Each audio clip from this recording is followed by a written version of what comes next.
Halo sahabat anggaran, berjumpa lagi nih dengan kita dalam agenda podcast rutin kita, tentunya di channel anggaran kita.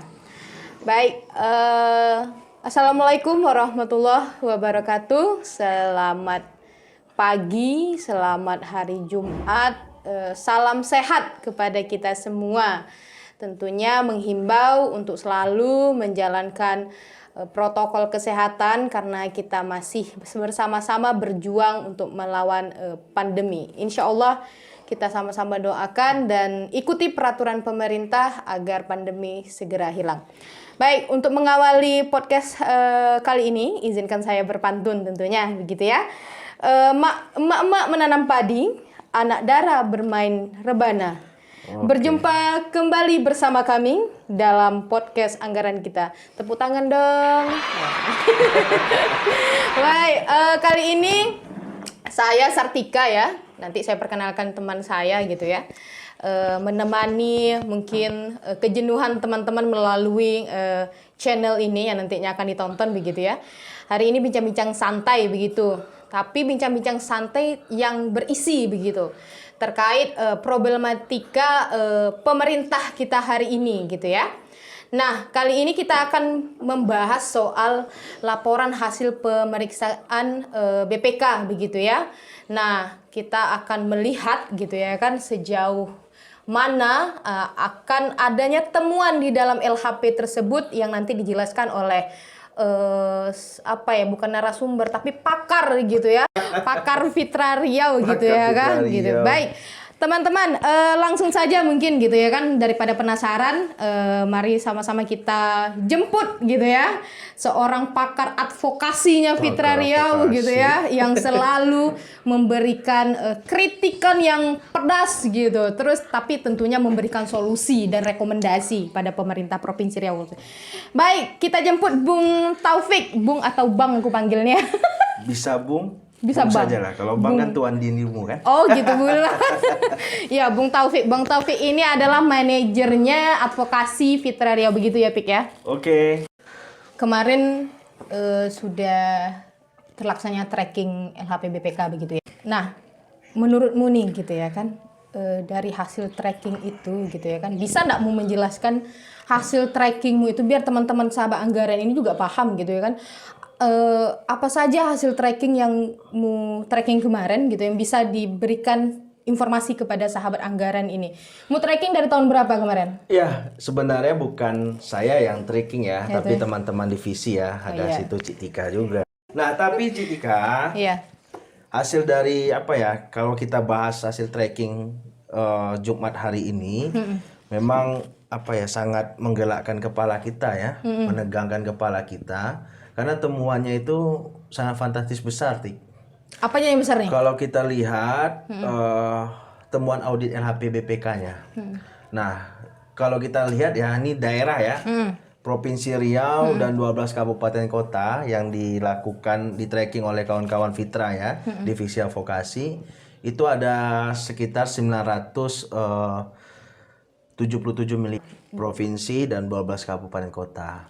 Nah, ini sangat menegangkan kepala kita ya, karena situasi COVID saat ini dengan keadaan anggaran kita ya, anggaran kita yang tidak stabil, ditambah dengan problem-problem kekurangan anggaran, pembangunan mandek, segala macam. Tapi ini tidak pernah serius dilakukan oleh pemerintah terkait dengan pelaksanaan program. Nah, ini menjadi catatan kita. Kenapa? Dalam pelaksanaan program itu masih ada sisa-sisanya, piring kotornya. Piring kotornya apa? Temuan-temuan itu. Gitu. Nah, temuan dari 977 miliar itu salah satunya kekurangan volume.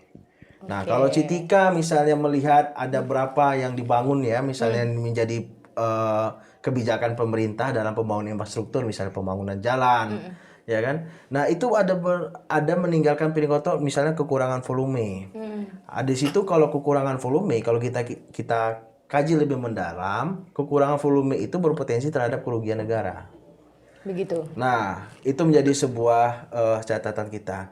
Nah, selain potensi yang merugikan negara terkait dengan kekurangan volume, ada kekurangan penerimaan, misalnya dari sisi aset yang dikelola. Nah, Provinsi Riau tuh banyak asetnya, ya, selain gedung-gedung pertemuan, dulu ada aset yang dikelola 2 provinsi, ada Provinsi Kepulauan Riau dengan Provinsi Riau.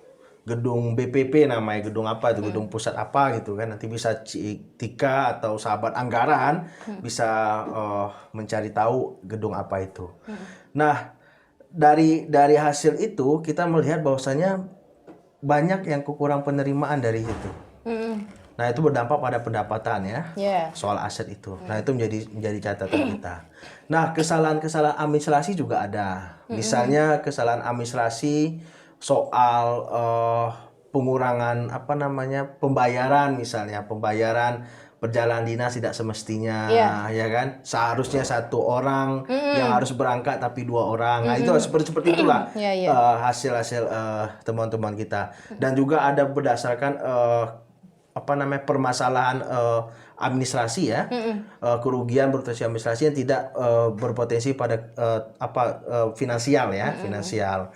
Misalnya ada temuan-temuan terkait dengan peraturan undang-undang. Misalnya program ini dilaksanakan belanja modal, misalnya belanja modal ini dilakukan tidak didukung dengan pelaksanaan peraturan undang-undang. Jadi tidak sinkron dengan peraturan undang-undang. Nah, ini jadi sebuah catatan kita.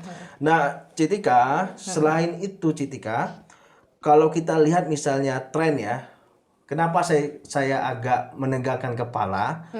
Kita lihat Samsuar ya saat ini ya. Samsuar itu dilantik 2018. Betul. Nah, dilantik tahun 2018 artinya program yang ia jalankan itu kan dari tahun 2019 sudah mulai terlaksana ya. 2019 itu program free dari program dia ya. Nah, kalau 2018 itu kan menjalankan saja. Menjalankan dari pemerintah yang lama. Nah, 2019 2020 itu tren 2 tahun ini kita melihat bahwasanya ini kok temuan BPK-nya kok makin parah. Saya bilang kan, tahun 2020 kok makin tinggi. Tahun 2020 Provinsi Riau kok makin tinggi ya. Nah, Provinsi Riau di tahun 2019 itu memang dibandingkan tahun 2018 itu agak tinggi agak sedikit ya. Tapi kalau 2018 2020 itu tingginya besar. Tapi 2018 itu masih kategorinya tinggi gitu ya? Iya, 2018 masih tinggi, cuma lebih tinggi 2019. Oh begitu. Nah, kalau 2020 lebih tinggi lagi fluktuasinya. Nah, itu untuk provinsi ya. Tapi kalau untuk total secara keseluruhan daerah, saya bilang tadi ada 977 miliar itu tahun 2020, 2019 itu ada sekitar 57 miliar ya. Nah, 2018 itu ada 36 miliar. Nah, kalau semua daerah itu aja fluktuasinya tinggi kali kan? Total ya 977 ya. Saya belum menyentuh ke provinsi tapi ke daerah ya. 977. 2019 itu 57 miliar. 2018 36 miliar. Berarti kan naiknya ada berapa persen itu? Betul. Nah, artinya seharusnya ya dari berdasarkan audit BPK ini seharusnya pemerintah itu harus serius dalam memperbaiki dan membenahi hasil-hasil audit BPK ini. Kenapa ini temuan-temuannya berulang? Rekomendasi masalah-masalah potensi kerugian itu terus berulang. Volume, kekurangan volume, kesalahan administrasi, itu saja terus temuannya. Kerugian negara. Nah, jadi catatan kita ya ini untuk apa sih pemerintah? Bagaimana peran OPD itu sendiri? Nah, itu menjadi tanda tanya kita. Nah, kalau kita lihat misalnya Tik ya. 3 daerah misalnya, kalau dari total 977 yang kita lihat tren tahun 2020 kerugian negara itu ada 3 daerah besar kerugian audit itu temuan audit yang tinggi itu. Satu itu Kabupaten Kampar, ratusan miliar. Kedua Provinsi Riau. Ketiga itu ada Siak. Nah, 3 daerah ini Tik yang menjadi problem kita ya saat ini ya. Karena kalau kita lihat tadi saya sudah sebutkan 977 miliar itu sangat uangnya kalau misal kita kita alihkan untuk penanganan Covid, kita alihkan untuk pendidikan. Nah, itu kan lebih bermanfaat ya kan. Betul. Nah, ini kok menjadi kayak gini ya, cara ngurus apa yang menjadi problem dan permasalahannya. Ini yang harus kita telusuri. Nah, Citika, kalau kita lihat misalnya Citika ya, potensi kerugian itu di tahun 2020 jika diamati ya, dari perkembangan sepanjang tahun 2018 sampai 2020 kemarin ya, temuan paling banyak di tahun 2020 itu adalah terkait dengan penyimpangan administrasi. Penyimpangan Administrasi itu sebesar 744,2 miliar. Nah, kedua, kerugian berdampak pada kekurangan volume dan kelebihan bayar itu hanya 281 miliar. Nah, untuk kekurangan penerimaan itu sebesar 45,9 miliar. Nah, artinya kalau untuk penyimpangan administrasi besar nih Tika, 744,2. Makanya di topik podcast hari ini sahabat anggaran sangat menarik. Kalau kita ambil judulnya, temuan ratusan miliar pemerintah daerah abai dalam pembenahan. Nah, karena kalau kita lihat tadi yang sudah saya katakan, dari catatan tahun 2018 sampai tahun 2020, potensi kerugian itu saja. Soal administrasi itu saja, kesalahan kelebihan pembayaran itu saja. Kekurangan volume, infrastruktur itu saja. Tapi kok nggak ada pembenahan yang dilakukan oleh pemerintah daerah. Gitu, Citika. Betul. Jadi kita juga melihat gitu ya, bahwasanya dari tahun ke tahun, artinya temuannya ini aja. Iya, itu Kata saja. Melayu, udah bosan gitu ya, udah bosan ingin nengok gitu. Nah, apakah memang kategori temuan itu hanya 3 itu saja atau bagaimana nih? Ya, itu saja, Tika. Itu saja. Ya, penyimpangan administrasi yang sudah saya sebutkan tadi, kekurangan volume, baru ada kesalahan administrasi dan ada terkait dengan finansial ya, tidak berhubungan dengan finansial, maksudnya hanya kesalahan aturan undang-undang. Nah, itu saja. Nah, yang menjadi problem kita ya, misalnya terkait data ya, saya sebutkan data juga ya, bahwa saya tadi ada terlambat setor. Ada sekitar 1,9 ya. Kalau kita totalkan provinsi ya ada potensi kerugian ada 81 miliar, ada penyimpangan administrasi ada 7,6 ya. Nah, untuk provinsi sendiri, Tika tadi saya bilang provinsi itu di tahun 2020 catatan kita itu ada nilai kerugiannya 91 miliar. 91 miliar. Nah, disusul yang paling tinggi adalah Kabupaten Kampar ya. Kabupaten Kampar itu 768 miliar. Baru kedua ada provinsi 91 miliar, ketiga ada Siak 69 miliar. Nah, untuk konteksnya Kampar ini masih tinggi ya kerugiannya ya. Potensi kerugiannya untuk korupsi dan kekurangan volume ada 68,6 miliar. Keterlambatan sektor itu ada 3,03 miliar, penyimpangan administrasi ada 696 miliar. Begitu juga provinsi, potensi kerugiannya ada 81 miliar, terlambat setornya 1,9 miliar, penyimpangan administrasinya 7,6 miliar. Nah, Siak itu potensi kerugian korupsi atau kekurangan volumenya itu 62 miliar. Terlambat setornya tidak ada. Penyimpangan administrasinya ada 7,3. Oh gitu. Jadi maka nilainya 69 jika ditotalkan dari 3 item ini 69,514 miliar. Nah, artinya ini ya perlulah publik mempertanyakan kepada kepala daerah, baik itu gubernur maupun bupati dan wali kota, sejauh mana sebenarnya peran peran gubernur dalam mengawasi, monitoring, evaluasi kinerja para anak buahnya. Karena kalau kita lihat misalnya sekarang ini kan menarik nih. Saya baca beberapa kali media ya, Tribun, ada media-media online di Riau ya.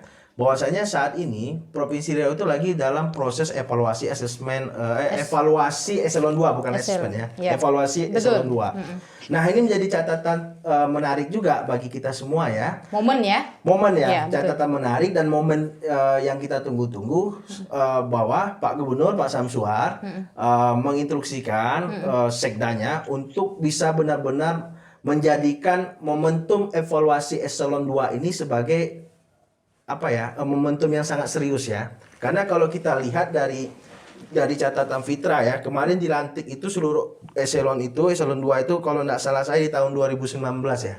Kalau tidak salah saya di tahun 2019, saya nggak tahu itu bulan berapa. Nah, dari sepanjang tahun 2019 itu belum pernah dilakukan evaluasi. Belum Iya. pernah dilakukan evaluasi. Iya, iya. Nah, tahun 2021 ini dengar-dengar mau dilakukan evaluasi. Nah, ini sangat menarik juga. Karena kalau kita lihat ya, tahun 2019, tahun 2021 ini banyak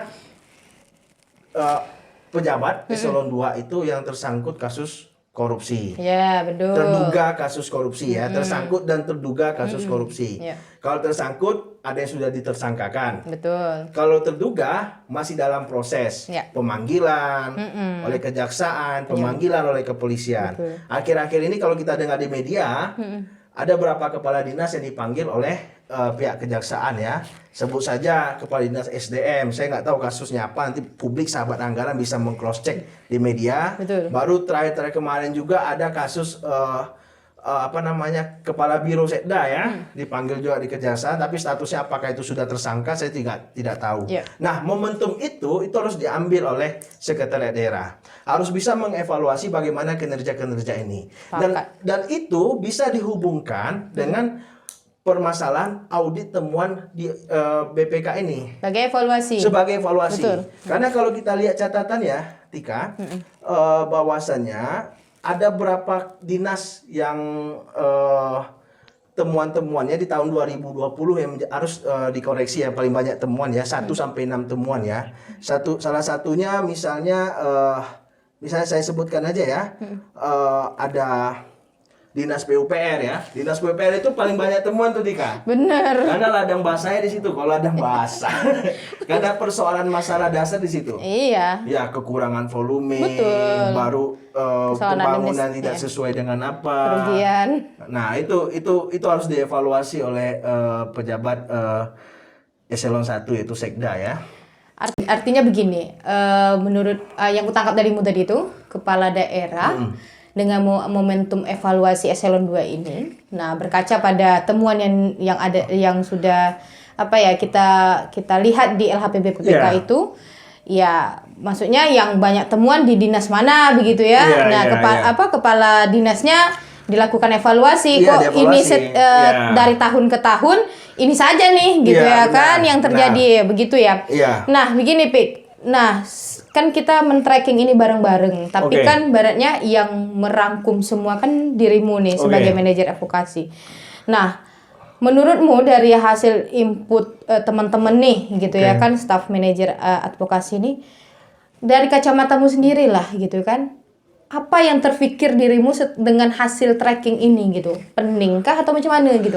Ya tadi saya bilang menegakkan kepala. Kenapa? Karena temuannya itu saja. Soal infrastruktur pastinya ada kekurangan volume. Atau temuan, aku potong. Menurutmu ada nggak sih, maksudnya ini pemikiranku gitu.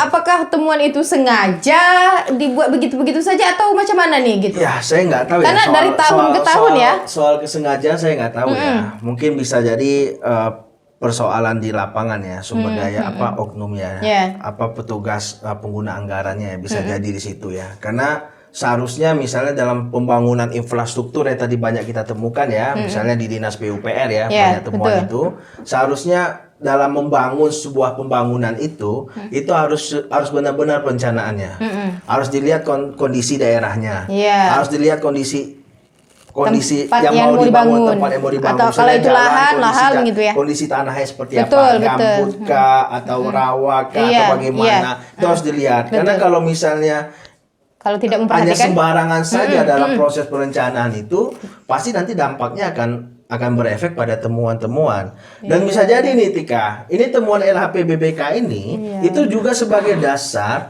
untuk pihak penegak hukum untuk melakukan investigasi.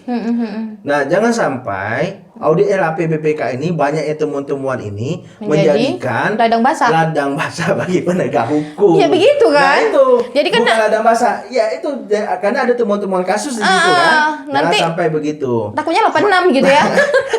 Makanya kita harus bisa perlulah dalam sebuah perencanaan, dalam sebuah pembangunan Kebijakan, ya? itu, dalam sebuah pembangunan kebijakan itu harus melibatkan partisipasi publik. Kalau ingin membangun sebuah jalan, libatkan partisipasi publik. Ini kondisinya seperti apa? Ya, ya, ya. Selain ini ya, ahli ya, expert ya, ahli terkait dengan itu. Nah itu Tika, tadi ada PUPR ya, saya sebutkan tadi ya. Ini harus publik harus tahu juga ini tahun 2020, khusus provinsi ya. Khusus provinsi ya.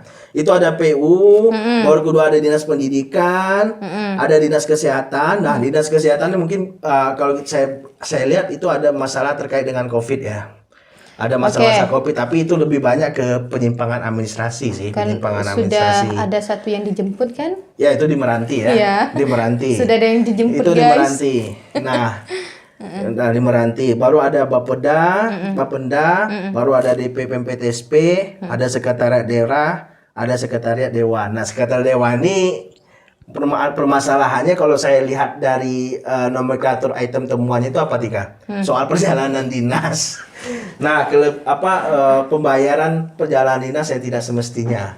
Nah, itu menjadi sebuah catatan kita untuk para wakil rakyat kita. Perjalanan dinas itu harus dilaporkan ke publik. Betul. Karena sejauh ini Fitra sering ya bercakap di media, sering memberikan rekomendasi, tapi kita nggak pernah mendengar dari pihak DPR sendiri, ketua DPR sendiri untuk melaporkan kepada publik terkait dengan apa saja yang sudah dilakukan oleh mereka terkait dengan perjalanan dinas, ya kan? Apa yang sudah dilakukan, kwitansinya mana, itu nggak pernah dilaporkan ke publik. Coba cek itu di website pemerintah, laporan perjalanan dinas Komisi 1 misalnya, laporan perjalanan dinas Komisi 5, itu nggak ada. Nggak ada. Nah, itu menjadi sebuah catatan publik juga. Ya. Kalau kita sering berkoar-koar, sering tapi nggak dipublis ya, ini sama saja. Makanya ini bebal, jadi timbul kata bebal bagi penyelenggaraan pemerintah. Ya lama aku tak dengar kata bebal nih. Itu yang harus kita coba evaluasi ya. Atau kita undanglah ketua DPRD Provinsi Riau kan. Seharusnya kita undang kendala DPR. mereka tidak mempublisnya? Selama ini kan kita hanya mengkeluarkan di APBD anggaran perjalanan dinas. Benar. Tapi kan bentuk laporan perjalanan dinas kita nggak pernah tahu selama ini gitu kan. Apakah sesuai dengan anggarannya atau lebih tinggi daripada yang dianggarkan kan begitu kan? Iya, benar. Mungkin sekali-kali kita undang DPR-nya. Iya, menarik itu Cik Tika. Iya. Oke, ada lagi P? Ada lagi misalnya terkait dinas tadi ya, ada dinas tanaman pangan, hortikultura, sekretariat DPR, CPD yang sudah saya sebutkan tadi, ada RSUD ya, RSUD kan termasuk dalam ini kan nomenklaturnya dari dulu di tahun 2020 itu belum berubah SOTK-nya ya. Nah tahun 2021 kan ini berubah nih, misalnya tidak ada lagi RSUD itu dalam dalam bagian belanja ya. Tapi itu nanti dalam bagian belanja itu sesuai dengan Permen 90 itu gabung di Dinas Kesehatan. Betul. Nah, kalau dulu kan terpisah-pisah tuh RSUD, RSJ, Petala Bumi kan. Nah, sekarang itu gabung. Nah, tapi di tahun 2020 ini banyak temuan di sana. Di RSUD, RSUD, Dinas Kesehatan. Ini mungkin soal COVID ya. Kalau saya baca itu banyak permasalahan soal administrasi saja, misalnya terkait dengan tidak sesuai dengan undang-undang, baru ada kerugian potensi. Nah itu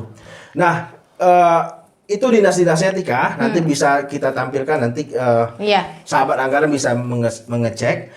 Nah ada hal yang perlu kita perlu pertegas di sini ya. Nah perlu pertegas. Apa tuh Pi? Audit BPK ini kan kalau kita lihat dari tren ya, tadi kalau seluruh daerah kita totalkan ada 977 ya. Iya, 977 miliar. Nah, ada 3 daerah yang terbesar, Kampar, Provinsi Riau, Siak. Nah, seharusnya kepala daerah itu harus bisa melakukan lebih melakukan peningkatan pengawasan kinerja kepada OPD-nya. Jangan sampai persoalan-persoalan ini berulang-ulang terus. Iya sih.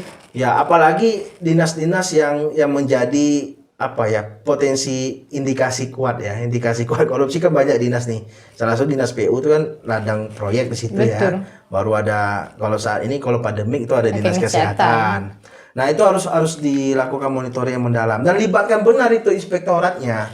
Karena sejauh ini kalau kita lihat, inspektorat juga nggak berfungsi misalnya kan. Misalnya nggak terlihat bagaimana mengawasi peran-peran kinerja kerja OPD ini. Nah, kalau kita lihat misalnya seharusnya ya harus pihak inspektorat itu menggandeng partisipasi publik. Dulu 2018 Tika, 2017 sampai 2019 kita pernah berkolaborasi dengan inspektorat ya terkait dengan audit sosial. Nah, audit sosial itu sangat penting itu, pencegahan. Jadi kita melihat proyek-proyek pemerintah, pembangunan pemerintah dari sisi pendidikan, infrastruktur. Kalau infrastruktur, kalau tidak salah saya dulu pemerintah menggandeng masyarakat itu mengajak terkait dengan mengawasi bantuan rumah layak huni ya. Betul. Rumah layak huni. Nah, ini perlu juga ditingkatkan. Coba diajak dulu partisipasi masyarakat bagaimana proses ini. Jangan sampai ini berulang-ulang lagi. Itu menjadi kencaman kita ya kepada pemerintah agar ini bisa bisa lebih baik lagi lah bagaimana tata kelola belanja ini. Nah, proses asesmen evaluasi eselon 2 ini itu juga menjadi poin penting juga bagi sekretariat daerah Tika. Betul. Momentum ini kan? Ya, ini momentum. Benar katamu menurutku tadi begini. Yang kutangkap ya pemerintah harus mengevaluasi gitu ya kan, terus melakukan pengawasan gitu kan. Selama ini kan memang kita kalau melihat bahwasanya pengawasan itu kan memang bukan tidak ada lemah di kita begitu ya kan, sehingga kan kejadian seperti ini itu KPK KPK dilemahkan gitu ya. Itu sesi lain kita nanti ya. Nah, sehingga kasus-kasus atau persoalan temuan ini kayak makan obat gitu jadinya kan. Dari tahun ke tahun gitu kan. Kalau kita makan obat 3 kali sehari, kalau ini kan setahun sekali kita begini dan itu temuannya pasti persoalan kekurangan volume, kerugian negara dan penyimpangan administrasi gitu ya. Iya. Nah itu dia sahabat Garan yang dijelaskan sama Bung Taufik tadi, bahwasanya potensi temuan itu kabupaten kota berjumlah sekitar 977 miliar. Nah, daerah kabupaten yang paling tinggi temuannya itu ada Provinsi Riau ya Pik ya, Kampar dan Siak begitu ya kan. Nah, tentunya ini tadi sudah disampaikan topik bahwasanya pemerintah harus mengevaluasi. Nah, juga momentum evaluasi eselon 2 ini juga bisa menjadikan dikolaborasi gitu ya, atau menjadi momentum pemerintah juga mengevaluasi terkait temuan-temuan ini terkait SKPD atau dinas atau OPD yang banyak temuannya seperti PUPR, Dinkes, Disdik dan lain sebagainya begitu. Nah, Pik, mungkin terakhir gini mungkin ya. Terakhir ya. Kali terakhir. Tapi kalau lama-lama nanti bosan gitu ya. Oke. Nggak begitu. Nah, menurutmu nih gitu ya kan, apa kira-kira yang mesti dilakukan pemerintah itu satu. Yang kedua, apa di momentum eselon 2 ini apa yang mesti dilakukan oleh pemerintah daerah dalam hal ini Gubernur Riau begitu ya kan.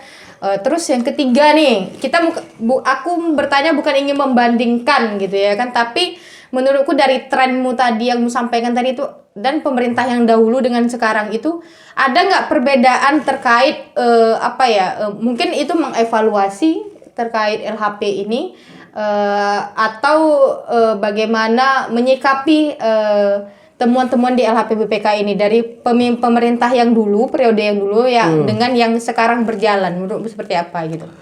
Iya, kalau ini soal saya salah satu ya, ada 3 pertanyaan kalau tidak saya kutip dari Citika tadi ya. Yang pertama soal momentum ya, itu memang ini saat momentum ini untuk evaluasi memang sangat dipentingkan ya. Nah, makanya sekretariat daerah harus benar-benar serius dalam mengevaluasi OPD ini. Nah, bentuk keseriusan itu jangan dijadikan sebagai ajang kepentingan juga. Ini nggak baik juga. Tika tahu kan misalnya proses evaluasi ini juga mengeruk ada embel-embel kepentingan ya. Misalnya di situ ada jual beli jabatan. Contoh di daerah-daerah lain menemukan itu, ya kan? Tapi di Riau ini belum pernah kita dengar ada OTT terkait dengan jual beli jabatan ya. Nah, kita jangan sampai pemerintah dalam momentum mengevaluasi eselon 2 ini mengeruk kepentingan di sana itu nggak baik juga kan. Makanya ini harus benar-benar dilakukan dengan serius. Makanya ada beberapa tawaran yang harus disasar oleh pihak panitia, bukan pihak pansel, pihak tim penilainya ya, tim evaluasinya ya. Pertama soal kinerja, kinerja keuangan ya, kinerja pengelolaan keuangan, pengelolaan anggaran. Bagaimana sejauh ini disiplin nggak dia dalam merencanakan, dalam membuat RKP, bagaimana dia membuat pertanggungjawaban, bagaimana dia melaksanakan anggaran itu baik atau benar. Nah, kedua bagaimana kinerja pelayanan publiknya, pelayanan birokrasinya ya. Nah, ketiga soal kinerja kinerja terkait bukan kinerja soal akuntabilitasnya ya, pertanggungjawabannya itu harus benar-benar dilihat. Fitra kemarin ada rilis ya soal evaluasi eselon 2 ini ya, apa saja hal-hal yang harus dilakukan oleh pihak Sekda. Nanti mungkin kita bisa jelaskan, bisa ditampilkan nanti oleh teman-teman Fitra sendiri. Nah, kedua soal momentum ini bukan hanya di provinsi saja ya, tapi di daerah-daerah. Dengan adanya temuan LHPPPK ini, walaupun ada ada WTP di sini kan hasilnya WTP ini ya. Tapi jangan SIA itu WTP kemarin. Ya, WTP ya. Nah, tapi dengan adanya WTP itu jangan semerta-merta tinggi ya. Itu bukan tinggi. Baik ya. Ya, dalam bentuk ini kinerjanya sudah baik. Bukan itu, tapi dengan adanya WTP baik ini, maka pihak kepala daerah, bupati ya, harus bisa mengevaluasi, harus bisa meng-cross check kinerja-kinerja eselon 2 ini. Jangan mumpung selesai. Mumpung kalau SIA itu pelantikan kemarin 2021 ya baru ya. Nanti kalau udah selesai 6 bulan, silakanlah evaluasi itu pejabat-pejabat eselon 2 itu. Nah, ketiga soal apa tadi? Soal pemimpin dulu sekarang, bukan membandingkan, tapi ini bukan membanding. Kalau membandingkan kita juga nggak elok juga kan. Bagaimana pemimpin Andi Rahman dengan Samsua. Nah, tapi kalau kita lihat dengan konteksnya audit LHPPPK, temuan audit PPK, memang tahun 2016 itu Provinsi Riau itu memang angka temuan itu relatif rendah ya. Tapi 2019 sampai 2020 Provinsi Riau itu angkanya tinggi. Temuannya. Nah, itu menjadi sebuah catatan juga kepada Pak Samsuar ya, Pak Samsuar dan Pak Edi Natar untuk bisa benar-benar meng-cross check bagaimana kinerja anak buahnya. Ya, ini audit BPK ini jangan main-main ya. Ini sebagai bahan juga bagi penegak hukum dalam melakukan investigasi ya. Selain bahan juga kita mempertimbangkan juga anggaran kita. Benar. Begitu, kan? Nah, yang kedua, yang terakhir misalnya ini ya. Pihak pemerintah jangan sungkan-sungkan untuk melibatkan penegak hukum dalam mengerjakan suatu pekerjaan ya. Misalnya pekerjaan proyek apa segala macam, libatkan penegak hukum. Jadi sama-sama jalan ini. Pihak penegak hukum jalan, pihak publik juga mengawasinya jalan ya. Pemerintah juga jalan. Nah, itu harapan kita. Nah, begitu Citika. Oke, terima kasih Pik. Selain itu juga dengan pelibatan masyarakat sipil tentunya begitu kan, itu juga menjadi hal yang harus dilakukan oleh pemerintah begitu ya. Mungkin ada kritikan begitu ya, tapi kan bukan berarti kita nggak suka. Kita mengkritik mungkin dari masyarakat sipilnya itu karena pengen perbaikan yang lebih baik kan, begitu kira-kira gitu ya kan. Jadi juga mungkin sama-sama mungkin kita bergandeng tangan lah gitu ya, menyingsingkan lengan untuk bersama-sama berbenah ke arah yang lebih baik begitu ya, Pik. Nah, karena kalau kita lihat misalnya temuan tadi yang sudah saya paparkan tahun 2020, 2019 khusus provinsi memang paling tinggi tahun 2020 2019 itu 27 miliar, 2021 91 miliar. Nah, oleh karena itu maka harus ada sikap dari kepala daerah sendiri untuk inspeksi. Introspeksi. Bukan introspeksi, datang ke inspeksi. inspeksi mendadak ke dinas-dinas Iya, untuk iya. meng-cross-check bagaimana kinerjanya ya. Nah, oleh karena itu ya ini harapan kita ya. Benar. Ada desakan-desakan momentum ini, jadikanlah ini sebagai momentum serius Yuk. untuk perbaikan Riau lebih baik. Betul. Ya, tentunya kita kan ini untuk melihat kondisi Riau saat ini begitu Iya, ya benar. kan. Nah, dengan dilakukan inspeksi, maka kinerja lebih bagus, program berjalan dengan baik, maka Berpantun dulu. oh iya, tadi nih Nanti ya. di akhir ya. Oke, nanti Oke. di akhir. Nah, sehingga nanti program berjalan dengan baik, mencapai tujuan yang tujuan bersama begitu. Tentunya Iya. Riau lebih baik. Nah, oke, sahabat anggaran, tadi topik dah menyiapkan pantun gitu ya kan. Enggak, Mikir lah yang pantun. Aku yang pantun lah, ilah ilah. Itulah Cik Tika nih di mana-mana dah disuruh pantun gitu ya. Baik, sebelum berpantun mungkin Fitra Riau kenapa Fitra Riau hadir di podcast? Karena masa pandemi mungkin ya. Yang keduanya ini sebagai pusat edukasi dan informasi begitu ya, Pik ya. Ya, pusat edukasi dan informasi. Kalau kita ini pusat publikasi ya. Iya. Pusat publikasi juga. Jadi selain kita mempublikasikan hasil kajian, riset, tracking kita ke media ya, kita juga melakukan publikasi melalui kanal YouTube. media kita. Iya, karena YouTube Jadi kita. jangan lupa sahabat anggaran tongkrongi terus channel kita, di like, Ya, subscribe, iya, oke, di-share. di-share, Oke. dan paling penting itu komennya yang baik. Iya, komen boleh bertanya gitu ya kan, Iya. atau misalnya kita salah menyampaikan boleh gitu ya kan, untuk diingatkan gitu. Iya. Nah, tentunya kalau dirilis mungkin orang payah baca gitu Payah ya baca. kan. Jadi makanya kita hadir di YouTube supaya langsung mendengarkan gitu ya kan. Nah, tak payah searching yang lain. Iya. Jadi di semua media Fitra hadir begitu.